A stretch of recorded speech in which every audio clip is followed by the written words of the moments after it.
आपका अपना channel Edu परिचर्चा में स्वागत है। यह ईडूटेरिया का प्रैक्टिस सेट नंबर 26 है। आज का पहला क्वेश्चन है, निम्न में से कौन प्राकृतिक पारिस्थितिकी तंत्र का उदाहरण है? तो इसका सही उत्तर हो जाएगा झील। और पारिस्थितिकी तंत्र शब्द किसने दिया था? तो टांसले ने दिया था 1935 में। 1935 में पारिस्थितिकी तंत्र का घटक कौन सा होता है? तो इसका दो घटक होता है, एक जीवीय और दूसरा अजीवीय घटक होता है। अगला क्वेश्चन है, पारिस्थितिकी तंत्र के स्वपोषी घटक कौन होते हैं? खाद्य श्रृंखला में मानव प्राथमिक एवं द्वितीयक उपभोक्ता के अंतर्गत आते हैं। अगला क्वेश्चन है, पराबैंगनी किरणें किस प्रकार के कैंसर का कारण बनती है? तो यह त्वचा कैंसर का कारण बनती है। पारिस्थितिकी पिरामिड का विचार किसने दिया था? तो चार्ल्स एल्टन ने दिया था। अगला क्वेश्चन है, निम्न में से कौन ग्रीन हाउस गैस का उदाहरण नहीं है? तो इसमें CO जो है, carbon monoxide, green house gas नहीं है। कौन कौन है? तो CO2 है, O3 है, N2O है और जल वाष्प भी होता है। ग्रीन हाउस गैस के कारण क्या होता है? तो वायुमंडल का तापमान बढ़ जाता है। वायुमंडल का तापमान बढ़ जाता है। आगे है, निम्नलिखित ऊर्जा स्रोतों में से कौन सा पर्यावरण के स्वच्छ रखने के लिए सर्वोत्तम है? तो इसका सही उत्तर हो जाएगा सौर सेल। पृथ्वी का सबसे बड़ा पारिस्थितिकी तंत्र कौन सा है? तो महासागर होता है, महासागर। कृत्रिम पारिस्थितिकी तंत्र कौन कौन होते हैं? तो धान के खेत, एक्वेरियम होते हैं। धान के खेत एवं एक्वेरियम कृत्रिम पारिस्थितिकी तंत्र का उदाहरण है। आगे क्वेश्चन है, जैव ईंधन के संबंध में निम्न में से कौन सा कथन सत्य नहीं है? तो इसका उत्तर हो जाएगा जैव ईंधन लागत प्रभावी होता है। यह गलत है। सही वाले को देख लेते हैं।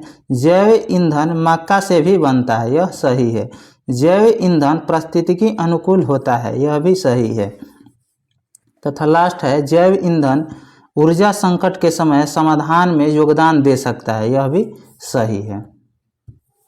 पूछेगा, अम्लीय वर्षा का जो जल का pH मान होता है कितना होता है? तो 4.2 से कम होना चाहिए, तभी उसको अम्लीय वर्षा माना जाएगा।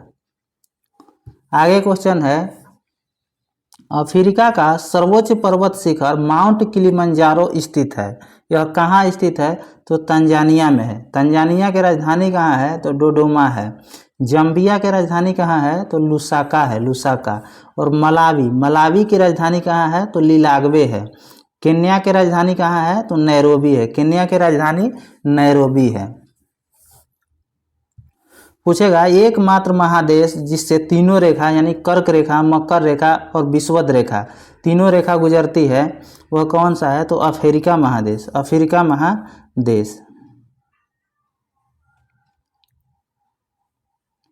आगे क्वेश्चन है, भारत के किस भाग में लौटते हुए मानसून के कारण वर्षा होती है? तो तमिलनाडु में। और किस मानसून से? तो उत्तर पूर्वी मानसून से अक्टूबर से दिसंबर तक वहां पे वर्षा होती है। आगे क्वेश्चन है, निम्नलिखित में कौन हॉर्न ऑफ अफ्रीका के अंतर्गत नहीं आता है? तो बरमूडा। हॉर्न ऑफ अफ्रीका में कौन कौन आते हैं? इथोपिया, सोमालिया तथा जिबूती। इथोपिया की राजधानी कहाँ है? तो अदीस अबाबा। सोमालिया की राजधानी कहाँ है? मोगादिशु। और बरमूडा की राजधानी कहाँ है? तो हैमिल्टन है। जिबूती की राजधानी जिबूती सिटी है, जिबूती शहर है। आगे क्वेश्चन है, काजू की खेती के लिए कौन सी मिट्टी सर्वाधिक प्रयुक्त होता है? तो लेटेराइट मिट्टी। और केसर की खेती के लिए कौन सी मिट्टी उपयुक्त होती है? तो करेवा मिट्टी, जो जम्मू कश्मीर में पाया जाता है। आगे है, राष्ट्रीय जल संसाधन परिषद का गठन कब किया गया था? तो 1983 में। पूछेगा, वन्य जीव संरक्षण अधिनियम कब आया था? तो 1972 में। पूछेगा भारतीय वन प्रबंधन संस्थान कहाँ है, तो यह भोपाल में स्थित है, भोपाल में। आगे क्वेश्चन है, भारत में कर्मचारी राज्य बीमा योजना की शुरुआत किस वर्ष हुई थी, तो यह 1952 में हुई थी, 1952 में। पूछेगा राष्ट्रीय नियोजन समिति की स्थापना कब हुआ था, तो 1938 में जवाहरलाल नेहरू की अध्यक्षता में। आगे क्वेश्चन है, सर्वोदय योजना कब हुआ था, तो 1950 में। सर्वोदय योजना की शुरुआत 1950 में जयप्रकाश नारायण के द्वारा। आगे क्वेश्चन है, दिए गए विकल्पों में से किसे सेवा क्षेत्र भी कहा जाता है, तो तृतीय क्षेत्र को सेवा क्षेत्र भी कहा जाता है। हिंदू वृद्धि दर किससे संबंधित है, तो यह राष्ट्रीय आय से संबंधित है। हिंदू वृद्धि दर राष्ट्रीय आय से संबंधित है। अगला क्वेश्चन है, वास्तविक सकल घरेलू उत्पाद को किस पर मापा जाता है, तो यह स्थिर दाम पर इसको मापा जाता है। आगे क्वेश्चन है, निम्नलिखित में किसने धन के निष्कासन को अनिष्टों का अनिष्ट कहा था, तो दादा भाई नौरोजी। और धन का निष्कासन का सिद्धांत किसने दिया था, तो दादा भाई नौरोजी ने दिए थे। और कब दिए थे, 1967-68 में, 1967-68 में। राष्ट्रीय आय है क्या, तो एनएनपी माइनस अप्रत्यक्ष कर प्लस इमदाद। फिर से इसको देखते हैं, राष्ट्रीय आय क्या है, तो एनएनपी माइनस अप्रत्यक्ष कर प्लस इमदाद। आगे क्वेश्चन है, राजकोषीय नीति कौन तैयार करता है, तो वित्त मंत्रालय राजकोषीय नीति तैयार करता है। अगला क्वेश्चन है, समान कार्य के लिए समान वेतन भारतीय संविधान में निम्न में से किसमें सुनिश्चित किया गया है, तो इसका सही उत्तर हो जाएगा राज्य के नीति निर्देशक तत्व। और राज्य के नीति निर्देशक तत्व किस अनुच्छेद में है, तो 36 से 51 में है, 36 से 51 में। और यह आयरलैंड के संविधान से लिया गया है, राज्य के नीति निर्देशक तत्व। पूछेगा समान कार्य के लिए समान वेतन किस अनुच्छेद में इसकी व्याख्या किया गया है, तो 39 के घ में। और मौलिक अधिकार भाग 3 में है, कितना अनुच्छेद में है, तो 12 से 35 में। मूल कर्तव्य जो रूस से लिया गया है वह 51 के क में है। अभी वर्तमान में मूल कर्तव्य की संख्या कितनी है, तो 12 है। स्टार्टिंग में यह 10 था, बाद में एक जोड़ा गया था 86वां संविधान संशोधन 2002 के तहत। पूछेगा ग्राम पंचायत का गठन जो है किस अनुच्छेद के तहत होता है, तो 40 के तहत, अनुच्छेद 40 के तहत। अगला क्वेश्चन है, निम्नलिखित में किसको अपने कर्तव्यों के पालन में भारत के राज्य क्षेत्र में सभी न्यायालयों में सुनवाई का अधिकार है, तो महान्यवादी। और किस अनुच्छेद में है महान्यवादी का वर्णन, तो 76 में। राज महाधिवक्ता का वर्णन अनुच्छेद 165 में है, 165 में। आगे क्वेश्चन है, निम्न में से किस संविधान संशोधन द्वारा लोकसभा तथा विधानसभाओं की सीटों की संख्या में वर्ष 2026 तक कोई परिवर्तन नहीं करने का प्रावधान किया गया है, तो 84वां संविधान संशोधन। 88वां संविधान संशोधन में क्या किया गया था, तो सेवाओं पर कर का प्रावधान किया गया था। आगे क्वेश्चन है, संविधान के किस अनुच्छेद के अंतर्गत संघ की कार्यपालिका संबंधी शक्ति राष्ट्रपति में निहित है, तो अनुच्छेद 53 में। अनुच्छेद 52 में क्या है, तो राष्ट्रपति के पद है। अनुच्छेद 54 में क्या है, तो राष्ट्रपति के निर्वाचक मंडल कौन कौन राष्ट्रपति को चुनते हैं, यह दिया गया है 54 में। और किस प्रणाली के तहत होगा, एकल संक्रमणीय अनुपातिक मत प्रणाली के द्वारा राष्ट्रपति का चुनाव होता है। यह किस अनुच्छेद में वर्णित है, तो अनुच्छेद 55 में। और 56 में क्या है तो राष्ट्रपति के कार्यकाल के बारे में। 57 में क्या है तो पुनः निर्वाचन है, 57 में पुनः निर्वाचन है। 58 में क्या है तो योग्यता है, राष्ट्रपति की योग्यता है। और 60 में क्या है, 60 में राष्ट्रपति का शपथ है। और 61 में क्या है, 61 में राष्ट्रपति पर महाभियोग। और 72 में क्षमादान है। अगला क्वेश्चन है, एक वर्ष में कम से कम कितनी बार संसद की बैठक होना आवश्यक है तो कम से कम 2 बार। और संसद की बैठक कौन आहूत करता है तो राष्ट्रपति, और इसकी अध्यक्षता लोकसभा अध्यक्ष करता है। और किस अनुच्छेद में संयुक्त बैठक का प्रावधान है तो अनुच्छेद 108 में, अनुच्छेद 108 में। आगे क्वेश्चन है, भारत में एक नया राज्य सृजित करने वाला विधेयक को पारित होना अनिवार्य है तो यह साधारण बहुमत द्वारा। पूछेगा, संघ में नए राज्यों का प्रवेश किस अनुच्छेद में यह कहा गया है तो अनुच्छेद 2 में। तथा नए राज्य का निर्माण एवं राज्यों के सीमाओं में परिवर्तन यह किस अनुच्छेद में है तो अनुच्छेद 3 में लिखा गया, अनुच्छेद 3 में।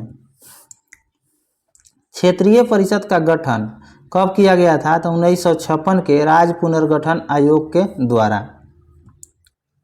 अगला है, भारत में पंचायती राज व्यवस्था का शिल्पी किसे कहा जाता है तो वी.आर.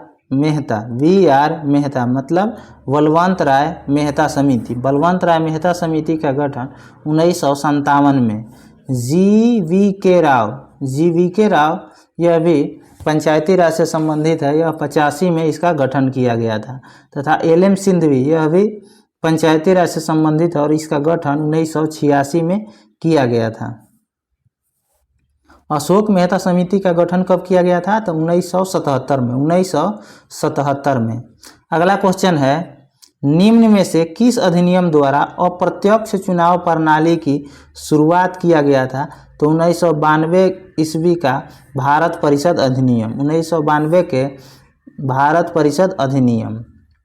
पूछेगा, गवर्नर जनरल को प्रथम बार अध्यादेश जारी करने का अधिकार किस में दिया गया था तो 1861 के भारत शासन अधिनियम में, 1861 के भारत शासन अधिनियम में। पूछेगा, बजट पर बहस का अधिकार कब दिया गया था तो 1892 के भारत परिषद अधिनियम के द्वारा। तथा केंद्र में द्विसदनात्मक विधायिका किस अनुच्छेद में वर्णित किया गया है तो 1919 के भारत शासन अधिनियम में। तथा पूछेगा, भारत में राज्य सचिव पद का सृजन किस अधिनियम में किया गया था तो 1858 के भारत शासन अधिनियम के द्वारा।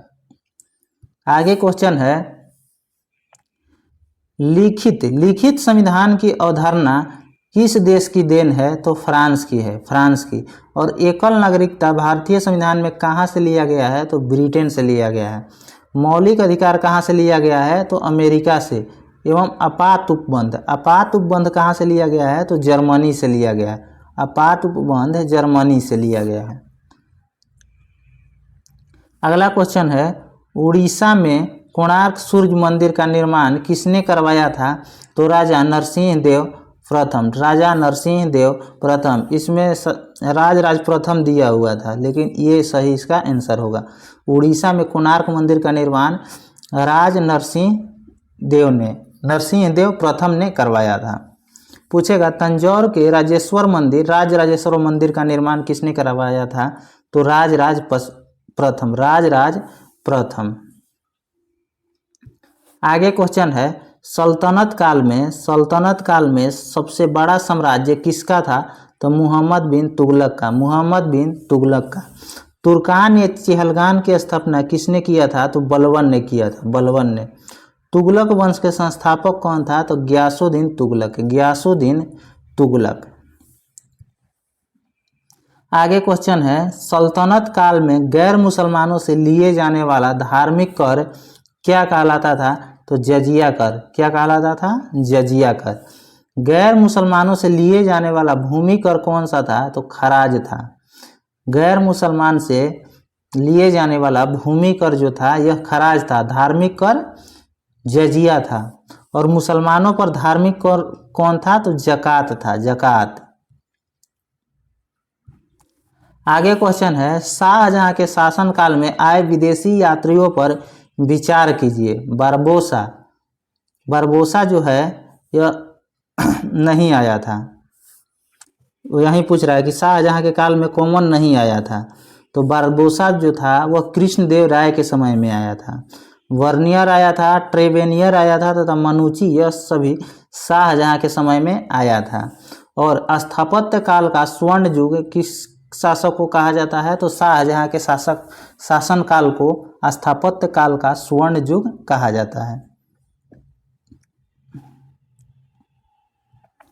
पूछेगा मयूर सिंहासन, मयूर सिंहासन का निर्माण किसने करवाया था? तो शाहजहां।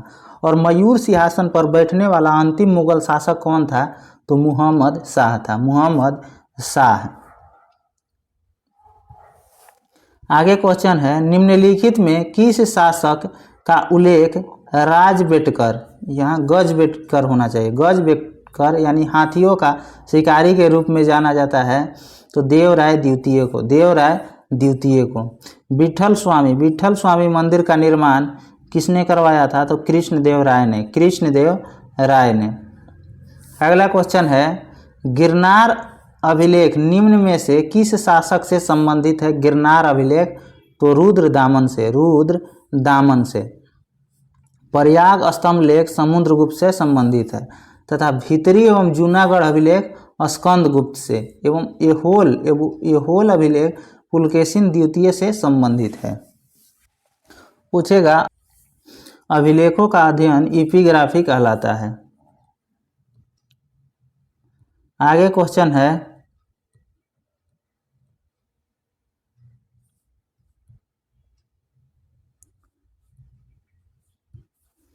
आगे क्वेश्चन है, शैव मत का सबसे पुराना संप्रदाय कौन सा है? तो पाशुपात, पाशुपात संप्रदाय के संपादक कौन थे? तो लकुलिश थे, लकुलिश। आजीवक संप्रदाय के संस्थापक मखलीपुत्र गोसाल, मखलीपुत्र गोसाल थे। आगे क्वेश्चन है, कितने वर्ष की कठिन तपस्या के बाद भगवान बुद्ध की ज्ञान की प्राप्ति हुई थी? तो 6 वर्ष के कठिन तपस्या के बाद। और गृह त्याग 29 वर्ष के उम्र में किए थे। और गृह त्याग को क्या कहा जाता है? तो महाभिनिष्कर्मण, महाभिनिष्कर्मण। तथा गौतम बुद्ध ने प्रथम उपदेश कहाँ दिए थे? तो सारनाथ में दिए थे, सारनाथ में। एवं सर्वाधिक उपदेश कहाँ दिए थे? तो श्रावस्ती में, कौशल की जो राजधानी थी श्रावस्ती, वहीं पे। और ज्ञान की प्राप्ति जो फल्गु नदी के तट पे हुआ था, वृक्ष, पीपल वृक्ष के नीचे, 35 वर्ष की आयु में।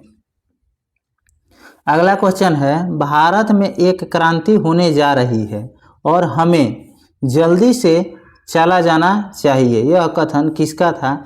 तो सर स्टोफर्ड क्रिप्स का, स्टोफर्ड क्रिप्स का।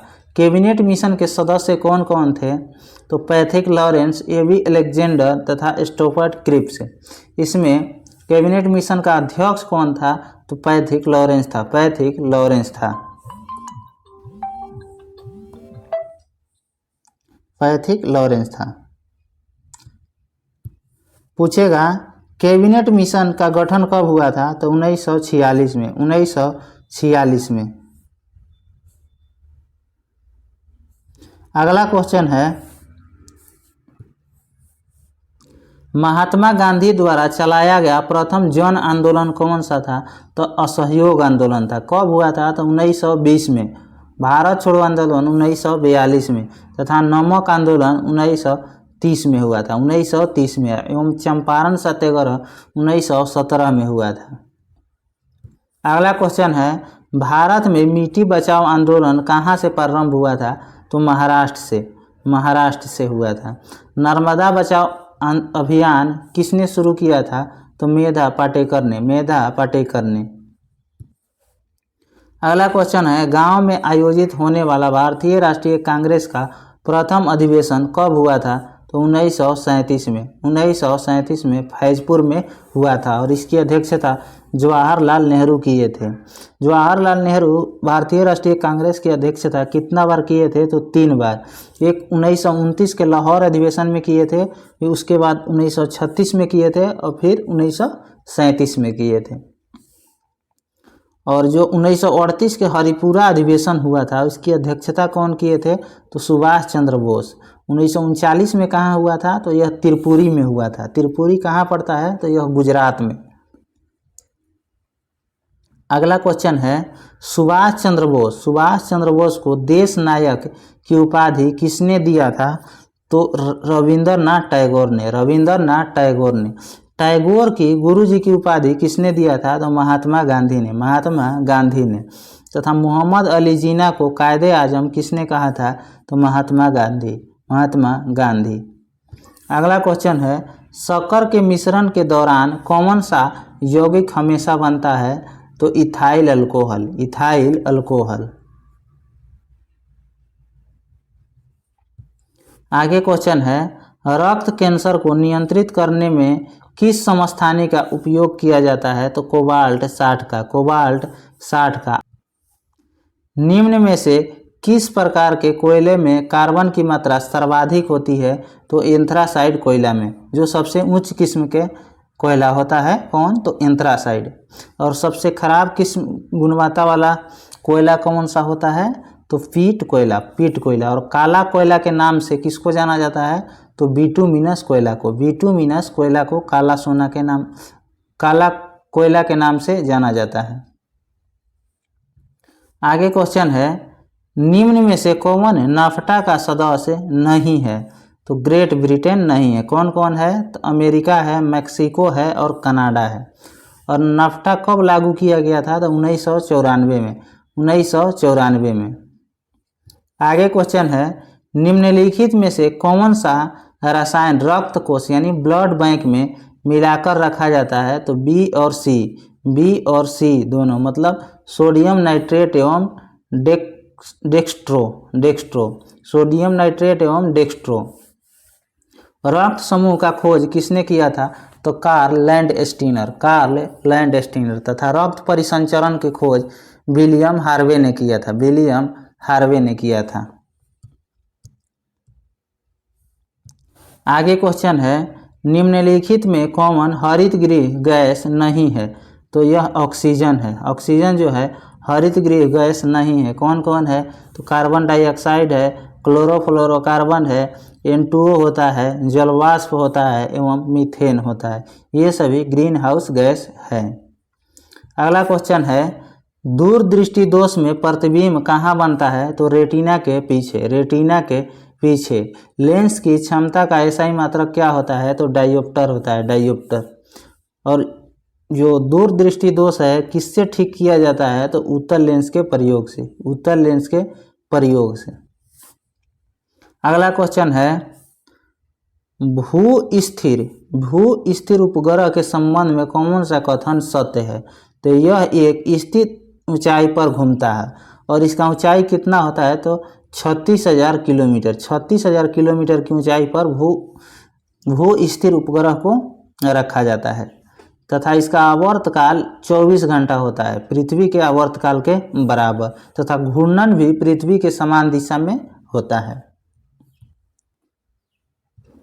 आगे क्वेश्चन है यदि कोई वस्तु वृत्तीय पथ पर एक समान चाल से चलती है तो उस गति को एक समान वृत्तीय गति कहा जाता है। फिर से पढ़ते हैं यदि कोई वस्तु वृत्तीय पथ पर एक समान चाल से चलती है तो उसकी गति को एक समान वृत्तीय गति कहा जाता है। आगे क्वेश्चन है किसी वस्तु को समतल दर्पण द्वारा बनाने वाला प्रतिबिंब कैसा होता है? किसी वस्तु का समतल दर्पण द्वारा बनने वाला प्रतिबिंब कैसा होता है? तो पार्श्व एवं उल्टा होता है। अगला क्वेश्चन है जल विद्युत उत्पादन निम्न में से किस सिद्धांत पर कार्य करता है? तो यह 1 और 2 मतलब गुरुत्वीय स्थितिज ऊर्जा पर एवं ऊर्जा संरक्षण के सिद्धांत पर कार्य करता है। लास्ट क्वेश्चन है इलेक्ट्रोलाइटिक सेल ऊर्जा का परिवर्तन करता है विद्युत ऊर्जा को रासायनिक ऊर्जा में, विद्युत ऊर्जा को रासायनिक ऊर्जा में। कुछ स्मरणीय तथ्य है, इसको देखते हैं। भारत एवं यूरोप के बीच समुद्री मार्ग की खोज किसने किया था?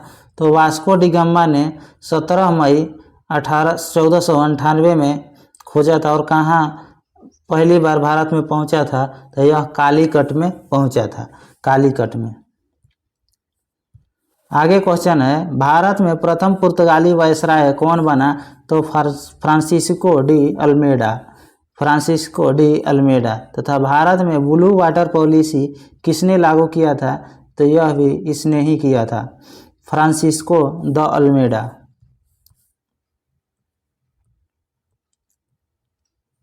आगे है, फ्रांसिस्को द अल्बुकर्क ने किससे गोवा जीता था?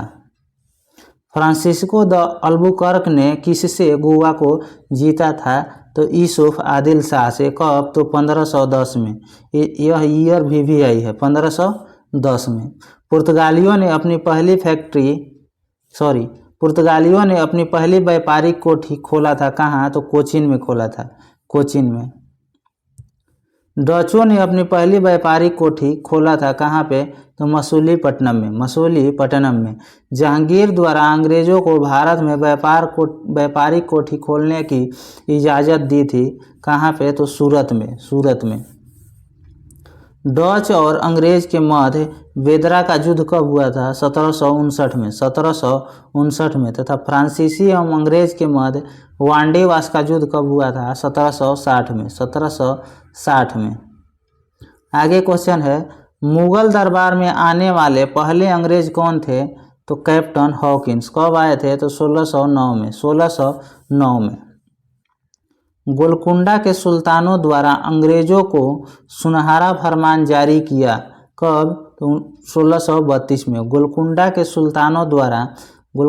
सुल्तानों द्वारा अंग्रेजों को सुनहरा फरमान जारी किया गया था 1632 में।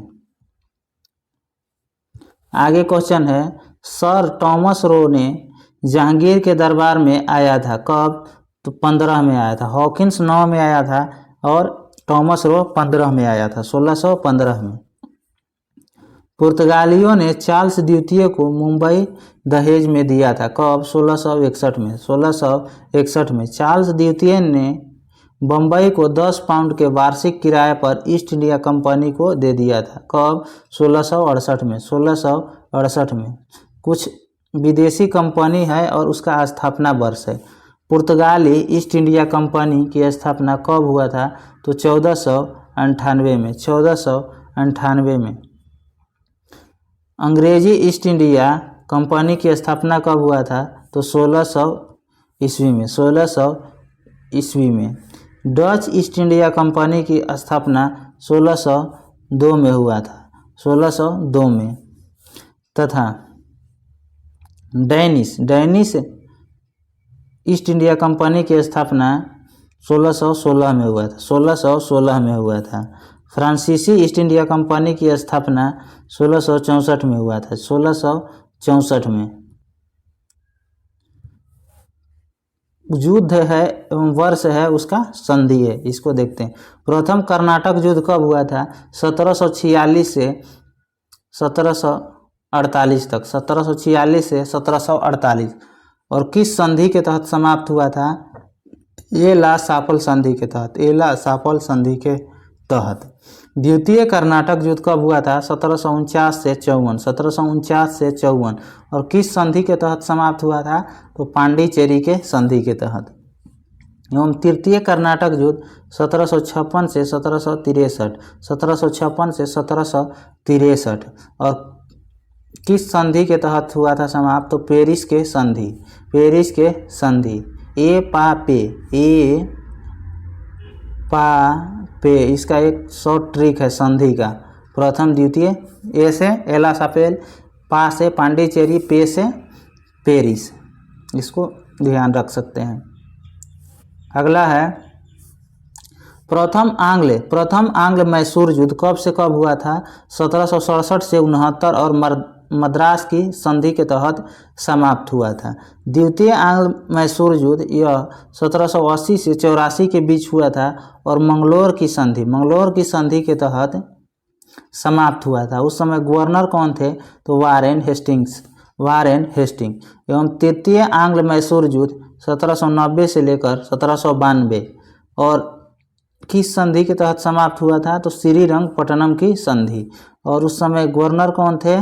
तो लॉर्ड कर्नवालिस। पूछेगा चतुर्थ आंग्ल मैसूर युद्ध कब हुआ था? तो 1799 में, और इसमें संधि नहीं हुआ था क्योंकि इसी में टीपू सुल्तान का मृत्यु हो गया था। और इस समय गवर्नर कौन था? तो लॉर्ड वेलेजली। अगर आपको कोई भी प्रश्न के उत्तर पे डाउट है तो यहाँ से आप उत्तर मैच करके देख सकते हैं।